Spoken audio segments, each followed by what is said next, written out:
Okay, now moving from 6 and 7, I'm going to skip over 8, which just makes a few remarks about unity of plot.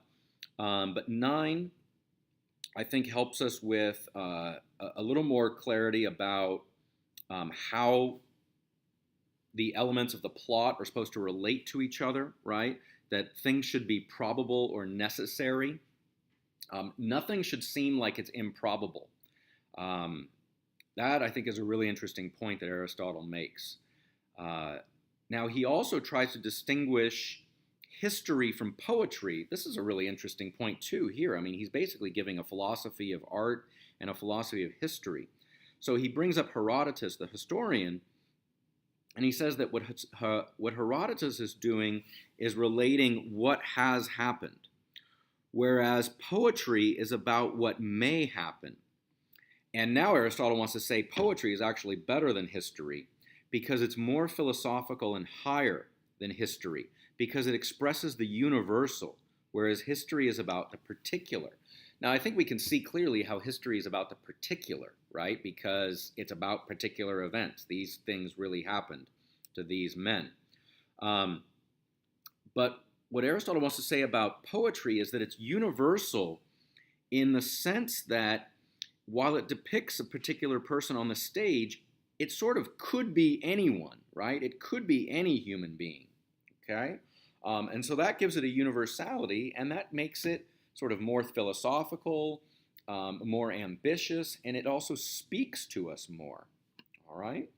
Also in chapter 9, he lays out what he thinks are the worst kind of plots, what he calls the episodic plot, and that is a plot in which all the different elements of the plot are not connected by probability or necessity. It's just, one thing happens after another. But that's not good enough for Aristotle. What things should happen not one after another, but one because of another. And finally down here, we also get the one of the earliest statements that tragedy is an imitation of complete action, and it's action that inspires pity or fear. All right. Okay, and that these effects come upon us when they come upon us. I don't know why this translation said this, by sunrise. It's supposed to say surprise, although I guess if it happened at sunrise, that would be fine too. But we feel pity and fear when we're surprised by these events, but even though we're surprised, that doesn't mean they're random. They still happened not by accident. When they happen by cause and effect, the fear or pity inspired is even stronger. Okay?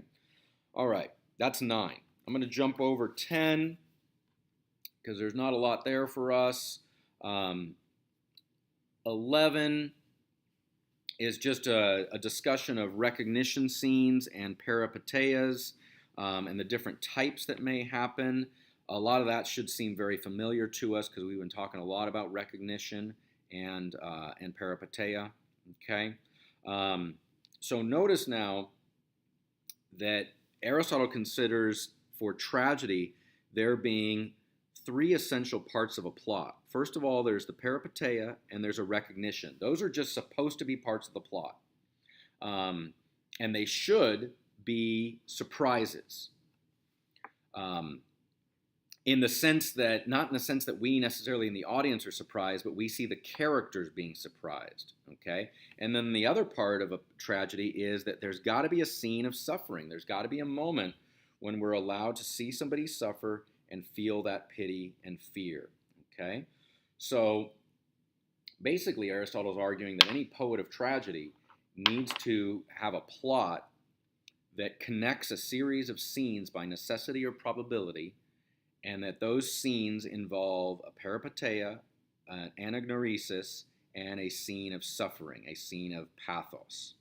Okay, so that takes us through to 11, and we'll save for the last screencast the remaining chapters.